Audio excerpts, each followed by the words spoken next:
Hello there, it's Carrie Rhodes here. Welcome back to my YouTube channel. Today I am sharing with you the new large die of the month for October 2022 from Spellbinders. This is a gorgeous ornament. There are actually 16 dies in this set.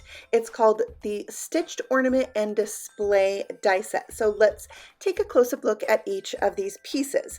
Now this is the display piece right here that I'm showing you. You can die cut out this piece here and then take the rounded part, line it up with the edge between the scored lines, and then die cut that to remove a little portion of it so it looks like this, and that's going to accentuate the ornament that you're going to put inside the display.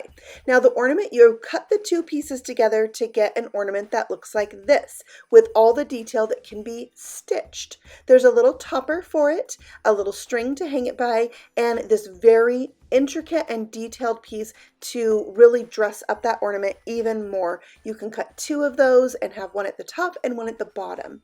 This piece right here is part of the display. It's kind of a decorative piece that holds the sides together. So the first piece, you're going to cut the two dies together and then you're going to layer that on top of the other piece. There's a poinsettia, some holly leaves, some berries, pine boughs, and a little branch as well. So first thing we're going to do is stitch this ornament. Now you wouldn't have to stitch it. You could put a solid ornament behind it. When I stitch, I like to separate my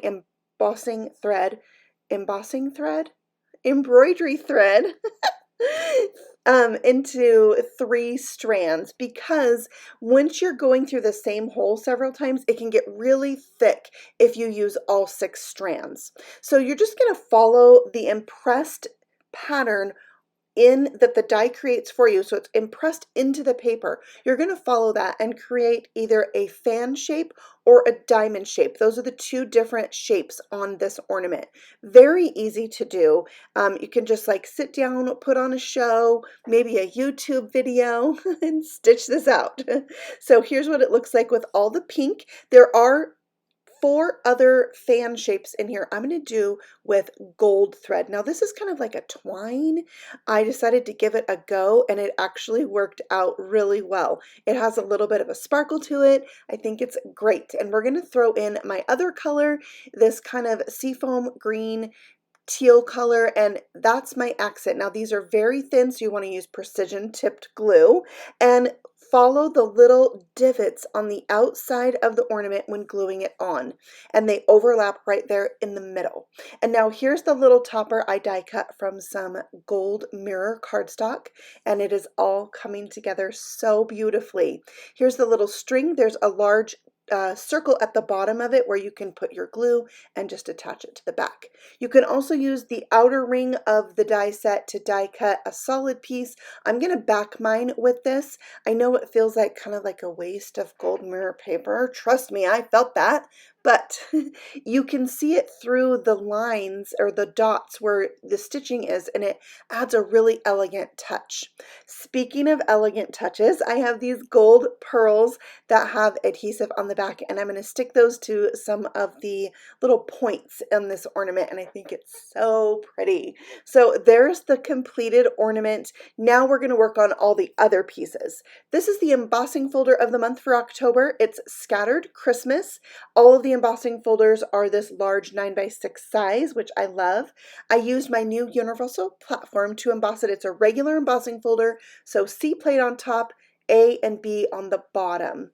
Now I am bringing in the Wonderful Christmas clear stamp and die set of the month, and using the word Merry Christmas, I'm going to be embossing this on one of those panels that is my display.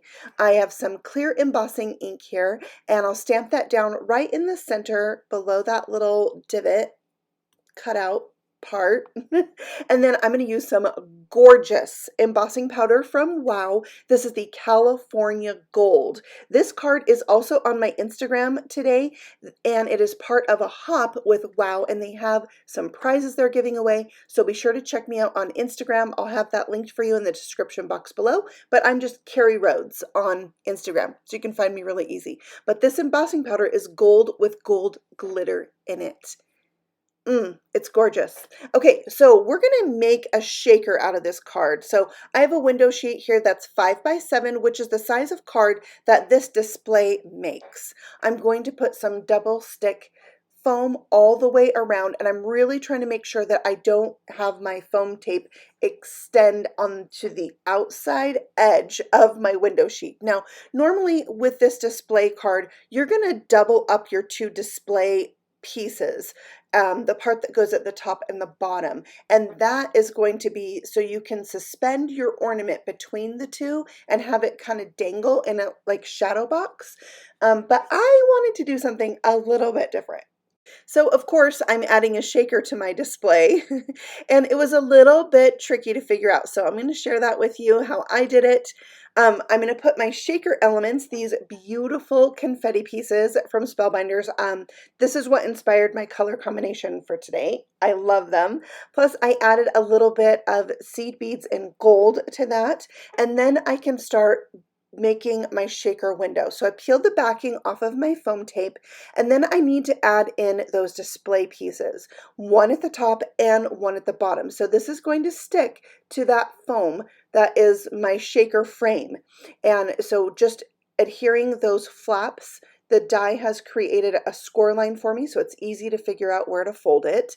And then I'll do the second one at the top. So the one at the bottom has my embossed sentiment, and the one at the top is just plain. So I'm sticking that down, and then this whole piece can go onto my background, creating a shaker. So because I have the cardstock on the back of my foam, I needed to add some adhesive there. And since I was using liquid adhesive there, I went ahead and put it on the whole thing. That way I could scoot it around if I got it a little bit crooked. So I'm just trying to make sure I've got all the corners lined up. Now you can see there's foam tape showing, and that's not cute, right? So we're going to fix that. It's really easy because this die set actually has the connector pieces that attach to the top and the bottom panel that's going to cover this up beautifully. But I just love the shaker in there. Okay, so here's that detailed piece. The white piece is one you're going to create by cutting the two dies together, one that looks like a label, one that looks like a barbershop pole. Cut those two together and layer it on top of this solid piece. It has a notch in it. So you're going to put that right under your little frame for the display, and it kind of hooks on. Pretty cool, right? So that will hold the top and the bottom a little bit more sturdy, and it covers up my foam tape, so that's perfect. All right, so now my ornament is going to be adhered right to my window sheet. Normally, you would just attach this string-like piece to a second layer of the display.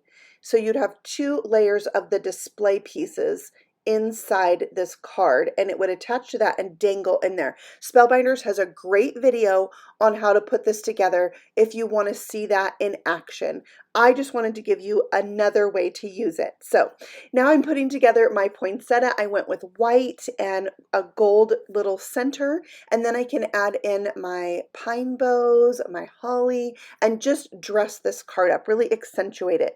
I thought like the white, where the white barbershop pole piece meets the card, looked a little weird. Like maybe I would put like a gold pearl there, but I had so much like Christmas foliage, I decided just to kind of cover that up a little bit so it wasn't so out there. You know, it just kind of looked a little out of place. Like maybe I should have done the white in the background and the barbershop pole part pink.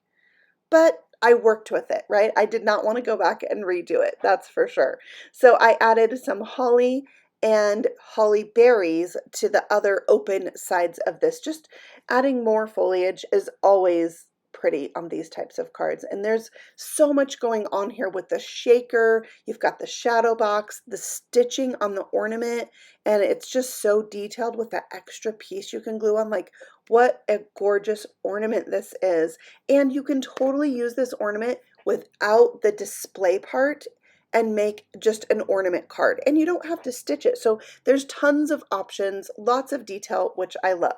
Now I decided to back mine with a 5 by 7 card base. So this could be a display and a card, but this is the kind of card you're maybe going to want to put with a gift and not mail unless it's in a box and you're mailing it in a box with a gift. This can stand up on its own even if it doesn't have a card base, and just be a really beautiful display piece. So now I thought you might like to hear the gorgeous sound of a shaker card. I love it, so I thought you might love it too. All right, so that is my card for the large die of the month from Spellbinders, also the embossing folder of the month, which is so gorgeous, and I'll be sharing more kits of the month from Spellbinders in the coming days, so be sure to stay tuned for that. I will have all the club kit options from Spellbinders listed and linked for you in the description box below, so be sure to check that out and come visit me on Instagram too. I'll see you guys all again very soon on the next video. Happy stamping! Bye!